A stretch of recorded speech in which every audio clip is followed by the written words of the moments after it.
a docent is a fantastic way of learning about community and learning about history and learning about volunteering. For example, if we have a parent who is like, well, this sounds absolutely fantastic, but like my kids are not into acting or my kids are not into history, what would you tell them? What other like real life lessons they can get by going through the docent program or being a part of the docent program? What really gets me going is that with children, some are very outgoing, very vivacious and bubbly, and some are quiet.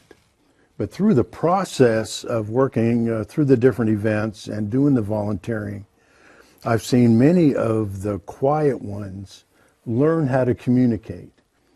When I was a little kid, when I was in grade school and even up into high school, I was one of those quiet guys. My friends now would not believe it for a minute, but I had no self-confidence, and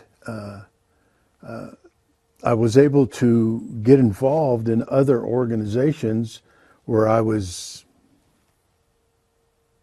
having to communicate. Instead of just being quiet watching, I had to communicate.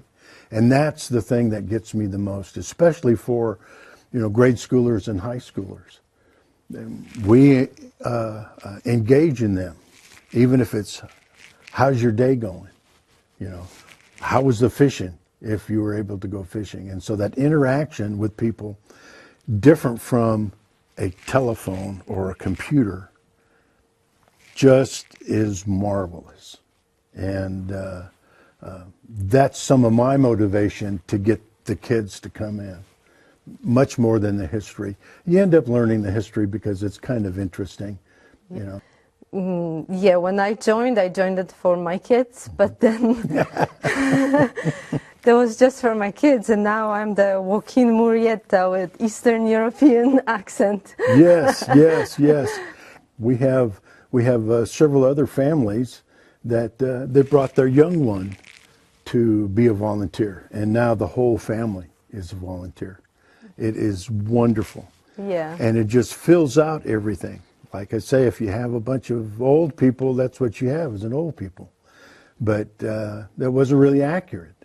Families, we want the whole family involved.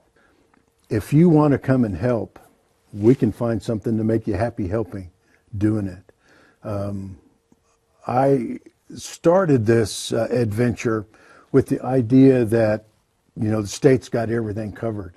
There's all sorts of people and all sorts of funding and stuff, and then realized with most of the parks around the country, the heart and blood of the parks are the volunteers that make things happen.